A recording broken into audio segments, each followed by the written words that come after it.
What is up, guys? My name is Zach. Hope you're all having a fantastic day, and welcome to the Day 2 recap of the 2017 NBA playoffs. This series has the potential to be a good one.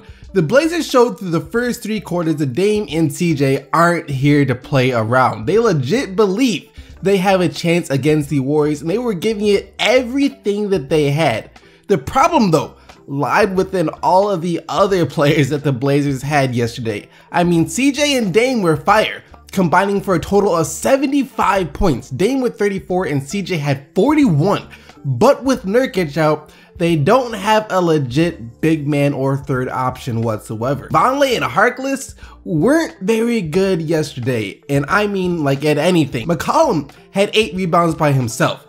That's how many Vonleh and Harkless had combined, and to me, that is unexcusable. And no matter how good Dame and CJ are, by themselves, they simply can't stand up to the Warriors for a full 48 minutes. And it was in the 4th quarter when the Warriors were able to separate themselves from Portland to get the 121-109 win. And no player was more valuable to the Warriors yesterday than Draymond Green. The man is literally poster proof. The Blazers kept attempting to dunk on this guy. Every single time, it wound up with a rejection at the rim. Each block seeming more impressive than the last as Green nearly notched the triple-double with 19 points, 12 rebounds, 9 assists, 5 blocks, and 3 steals. You can't possibly get much more valuable than that. Curry and Durant did their jobs on the offensive end though. Curry with 29 and Durant with 32 points and 10 rebounds. Also, a decent amount of trash talking in this one between Green, McCollum, and Lillard. And they were asked about the nature of the trash talk after the game. I'm out here and we represent our teams to the best of our abilities, our hometowns, where everybody's from. And where I'm from, if you talk trash to me, I'm gonna talk trash to you. And there's nothing disrespectful. I'm not talking about nobody's mamas or anything like that. But I've known Draymond since he was at Michigan State, a little chubbier since he was chubby at Michigan State. Now he's done really well with himself. He's worked hard and he's one of the best defenders in the NBA. But if I see something that I want to say, I'm going to say it, and he's going to do the same thing. Did McCollum specifically say something to you after you missed that huge dunk attempt? Looked like he was gesturing to you a little bit. Yeah, he told me I need to do more calf raises. No, but we were talking back and forth the entire game. But that's that's just a part of the game. It's mutual respect both ways. We've played those guys last year in the series, but quite a bit over the last 4 or 5 years where. You kind of know them, they know you, but we all know each other off the floor as well. It's not like it's anyone out there being disrespectful towards another. But it's simple fun. You talk, he hit a shot, he's talking to us.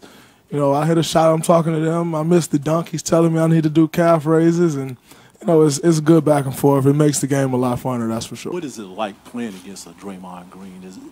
Does this trash talking and play raise the level of the game, or it's just business as usual playing against him? I mean, I think having a guy like that on the floor, I think it raises the level of the game. Because I don't even talk trash, and he was saying so much out there that I had a whole lot to say tonight, and I think that's just good for the game.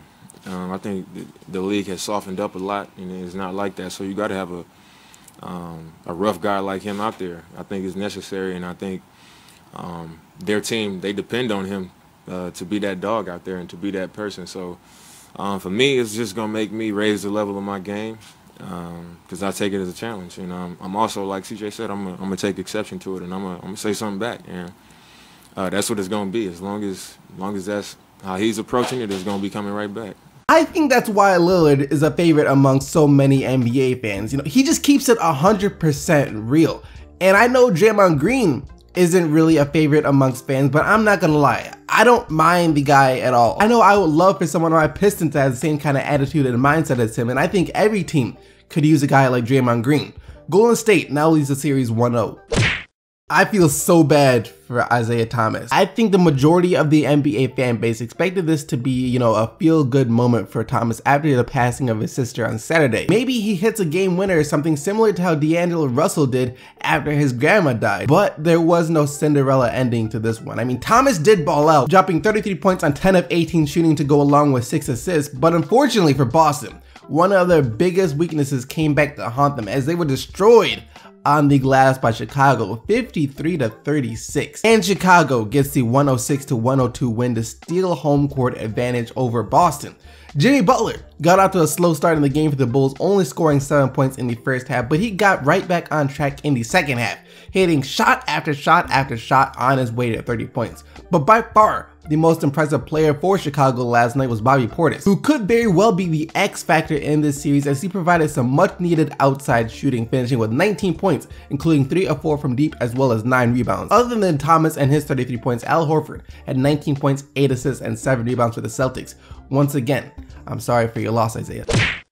John Wall has to be one of the most electric players in the NBA. I mean, just watching him play, it's incredible. And incredible might not have been the word to describe how good he was yesterday. Yesterday, he went full on point guard against the Hawks, especially in the third quarter, as he came out after the intermission to make sure it was his Wizards that went up 1-0 after this one. Wall delivered 15 points in the third quarter, and Markieff Morris was also on fire to start the second half to lead the Wizards to the 114-107 extremely physical Game 1 win over the Atlanta Hawks. John Wall didn't only have an impressive third quarter, but he also had the best playoff game of his career, scoring 32 points to go along with 14 assists, while of course Markieff Morris, this being his first playoff game, also had the best playoff game of his career with 21 points, while Bradley Beal also chipped in 22. For the Hawks, Paul Millsap had 19 points and Dennis Schroeder had 25, and like I said, it was pretty physical in this one, and Paul Millsap let the media know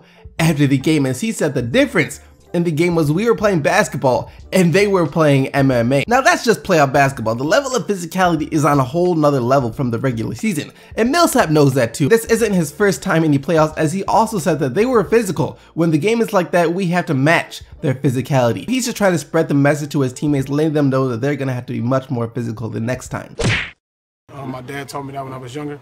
Once you get on the floor, you got one friend, and the friend is Spalding. At the time, maybe it was Wilson, or maybe it was some other Rock, whatever the ball is, that's what my friend is. The basketball might be Russell Westbrook's best friend during the game, but there was nothing friendly whatsoever about what Steven Adams did to Patrick Beverley in this one. Beverley looked like he legit just ran into a steel wall. And this is why I love NBA playoff basketball. During the regular season, that probably would have been like a flagrant foul or something on Adams. But in the playoffs, nope.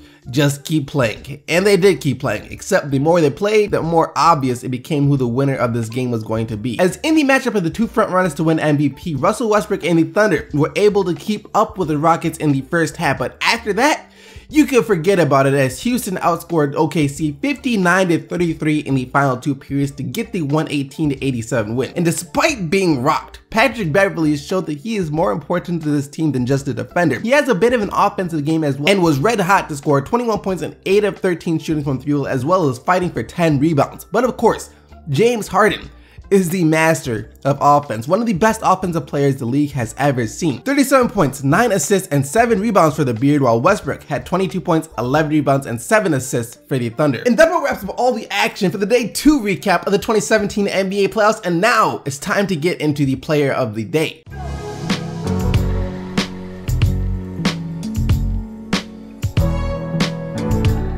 Yesterday, we had the closest Player of the Day race ever, but you guys decided to select Joe Johnson and his 21 points, including the game winner with 792 votes, over LeBron James and his 756 votes as your Player of the Day. And here are today's nominees, and by the way, only players whose team won are eligible to win Player of the Day. You have Draymond Green and his 19 points, 12 rebounds, 9 assists, 5 blocks, and 3 steals. James Harden and his 37 points, 9 assists, and 7 rebounds. John Wall and his 32 points and 14 assists. Or Jimmy Butler and his 30 points and 9 rebounds. You guys can go vote for the Player of the Day by following the straw poll link down in the description box below. But other than that, thank you once again for watching this video. Hope you guys enjoyed it. And if you did, don't forget to subscribe to stay up to date with everything that goes on in the NBA. And until tomorrow, keep getting the buckets, Team SDC, and I'm out of here. Peace!